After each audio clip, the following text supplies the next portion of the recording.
Passem doncs al punt número 8, que és aprovar l'adhesió a la resolució del Parlament de Catalunya. Tornaré a començar, que no hi havia megafonia. Aprovar l'adhesió a la resolució del Parlament de Catalunya per la qual s'aprova la declaració de sobirania i el dret a decidir del poble de Catalunya. Senyor secretari.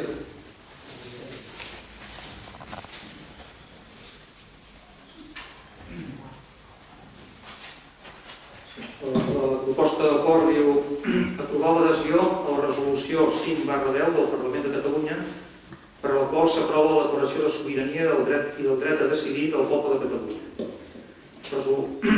Això és transcrita literalment la resolució 5/10 que diu el següent, preàmbul. El poble de Catalunya, al llarg de la seva història, ha manifestat democràticament la voluntat d'autogovernar-se amb l'objectiu de millorar el progrés, el benestar i la igualtat d'oportunitats de tota la ciutadania i de reforçar la cultura pròpia i la identitat col·lectiva. L'autogovern de Catalunya es fonamenta també en els drets històrics del poble català, en les seves institucions seculars i en la tradició jurídica catalana. El parlamentarisme català té els seus fonaments en l'edat mitjana, en les assemblees de Pau i Treva i la Cort Comtal. Al segle XIV es creà la Diputació del General o Generalitat, que ha anat adquirint més autonomia fins que arribà a actuar durant els segles XVI i XVII com a govern del Principat de Catalunya.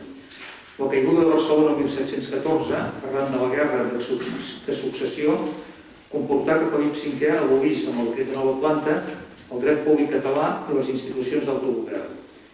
Aquest itinerari històric ha estat compartit en altres territoris, fet que ha configurat un espai comú lingüístic, cultural, social i econòmic amb vocació a reforçar-se i promoure's des del reconeixement mutu. Durant tot el segle XX, la voluntat d'autogovernar-se de les catalanes i els catalans ha estat una constant. La creació de la Mancomunitat de Catalunya el 1914 fou un primer pas en la recuperació de l'autogovern, abolit per la dictadura de Primo de Rivera. Amb la proclamació de la Segona República Espanyola el 1931 es constituí un govern català amb el nom de Generalitat de Catalunya que es dotà d'un estatut d'autonomia. La Generalitat fou abolida en 1939 pel general Franco, que instaurà un règim dictatorial que durà fins al 1975. La dictadura va tenir una resistència activa del poble i el govern de Catalunya. Una de les fites de la lluita per la llibertat és la creació de l'Assemblea de Catalunya l'any 1971, prèvia a la recuperació de la Generalitat en caràcter provisional, amb el retorn el 1977 del seu president a l'exili. En la transició democràtica i en el context del nou sistema autonòmic definit per la Constitució espanyola del 1978, el poble de Catalunya aprovà en referèndum l'Estatut d'Autonomia de Catalunya el 1979 i celebrà les primeres eleccions al Parlament de Catalunya el 1980. Els darrers anys, en la via de l'aprofundiment democràtic, una majoria de les forces polítiques i socials catalanes han impulsat mesures de transformació del marc polític i jurídic. La més recent es va concretar en el procés de reforma de l'Estatut d'Autonomia de Catalunya iniciat pel Parlament l'any 2005. Les dificultats i negatives per part de les institucions de l'estat espanyol, entre les quals cal destacar la sentència del Tribunal Constitucional 31/2010, comporten un refús radical de l'evolució democràtica de les voluntats col·lectives del poble català dins de l'estat espanyol i creen les bases per una involució en l'autogovern que avui s'expressa en total claredat en els aspectes polítics, competencials, financers, socials, culturals i lingüístics. El poble de Catalunya ha expressat de diverses maneres la voluntat de superar l'actual situació de bloqueig dins de l'estat espanyol. Les manifestacions massives del 10 de juliol de 2010, amb el lema Som una nació, nosaltres decidim, i de l'11 de setembre de 2012, amb el lema Catalunya, nou estat d'Europa, són expressió del rebuig de la ciutadania envers la manca de respecte a les decisions del poble de Catalunya. El 27 de setembre de 2012, mitjançant la resolució 742/9, el Parlament català constatava la necessitat que el poble de Catalunya pogués determinar lliurement i democràticament el seu futur col·lectiu per mitjà d'una consulta. Les darreres eleccions al Parlament de Catalunya, el 25 de novembre de 2012, van expressar i confirmar aquesta voluntat de manera clara i inequívoca. Per tal de portar a terme aquest procés, el Parlament, reunit a l'inici de la 10a legislatura, en representació de la voluntat de la ciutadania de Catalunya, expressada democràticament en les darreres eleccions, aprova la següent declaració de sobirania i del dret a decidir del poble de Catalunya. D'acord amb la voluntat majoritària expressada democràticament pel poble de Catalunya, el Parlament de Catalunya acorda iniciar el procés per a fer efectiu l'exercici del dret a decidir, per tal que els ciutadans i les ciutadanes de Catalunya puguin decidir llur futur polític col·lectiu d'acord amb els principis següents. Primer, sobirania. El poble de Catalunya té, per raons de legitimitat democràtica, caràcter de subjecte polític i jurídic sobirà. Segon, legitimitat democràtica. El procés de l'exercici del dret a decidir serà escrupolosament democràtic i garantirà especialment la pluralitat i el respecte de totes les opcions per mitjà de la deliberació i el diàleg en el si de la societat catalana, amb l'objectiu que el pronunciament que en resulti sigui l'expressió majoritària de la voluntat popular, que serà el garant fundamental del dret a decidir. Tercer, transparència. Es facilitaran totes les eines necessàries perquè el conjunt de la població i la societat civil catalana tingui tota la informació i el coneixement adequat per exercir el dret a decidir i perquè es promogui la seva participació en el procés. Quart, diàleg. Es dialogarà i es negociarà amb l'estat espanyol, amb les institucions europees i amb el conjunt de la comunitat internacional. Cinquè, cohesió social. Es garantirà la cohesió social i territorial del país i la voluntat expressada en múltiples ocasions per la societat catalana de mantenir Catalunya com un sol poble. Sisè, europeisme. Es defensaran i promouran els principis fundacionals de la Unió Europea, particularment els drets fonamentals dels ciutadans, la democràcia, el compromís amb l'estat del benestar, la solidaritat entre els diferents pobles d'Europa i l'aposta pel progrés econòmic, social i cultural. Setè, legalitat. S'utilitzaran tots els marcs legals existents per fer efectiu l'enfortiment democràtic i l'exercici del dret a decidir. Vuitè, paper principal del Parlament. El Parlament, com a institució que representa el poble de Catalunya, té un paper principal en aquest procés i per tant s'han d'acordar i concretar els mecanismes i les dinàmiques de treball que garanteixen aquest principi. Novè, participació.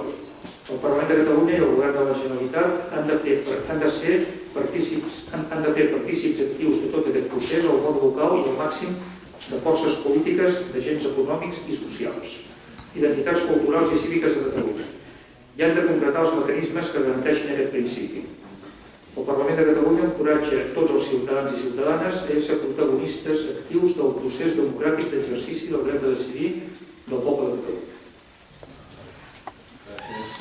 Gràcies, senyor secretari. Després de trobar ja paraules. Senyor Tomàs, senyor Peguera. Bé,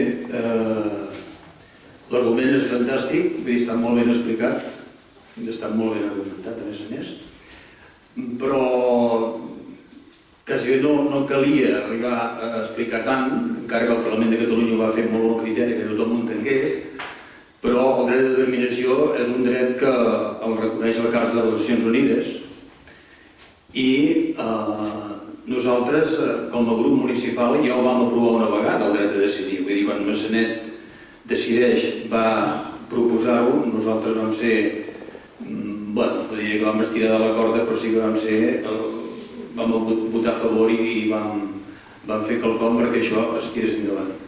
Per això només dic que nosaltres, com a grup municipal del PSC, estem radicalment a favor del dret dels pobles, de les persones, dels col·lectius, a poder decidir el seu futur. I en el cas de Catalunya no ha de ser menys. Nosaltres hi votarem a favor.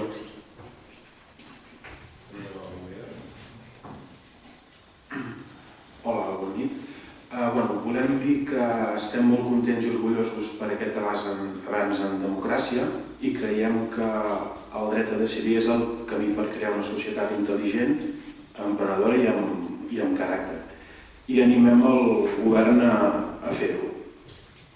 Gràcies. Senyor Llisquí. Nosaltres pensem que com més clara sigui la pregunta i quan abans es faci, millor. El dret a decidir la té el poble català i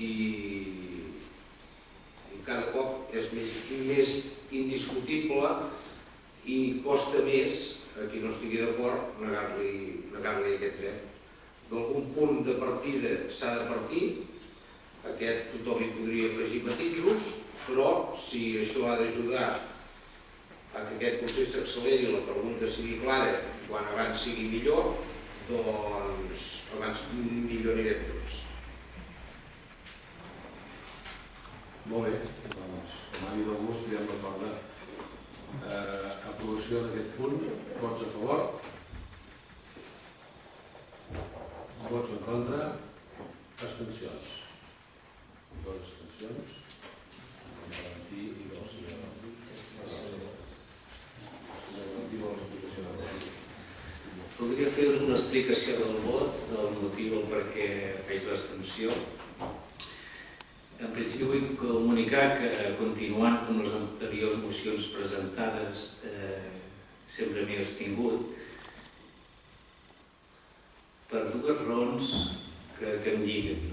Una és les arrels familiars, que tinc antecedents a persones de la família que són d'Espanya, per un costat. I l'altra és que jo em sento una persona que no tinc fronteres, em sento perfectament una persona de Maçanet, de Girona, m'estimo molt Catalunya, també m'estimo Espanya, Europa i el món. Però també vull deixar clar que jo no tinc un sentiment independentista, però vull deixar clar que respecto aquest sentiment del poble català. I el que no vull és posar entrebancs, sinó manifestar el que és el meu sentiment personal. I també a la vegada vull fer entendre el meu respecte per al poble català. Simplement això. Moltes gràcies. Gràcies, senyor Valentí. Alguna altra explicació de vot? Doncs no torna a dir. Hem votat aquesta explicació de vot. Doncs passaríem, aprovat aquest punt número 9, passaríem, gràcies, senyor director. Bona nit.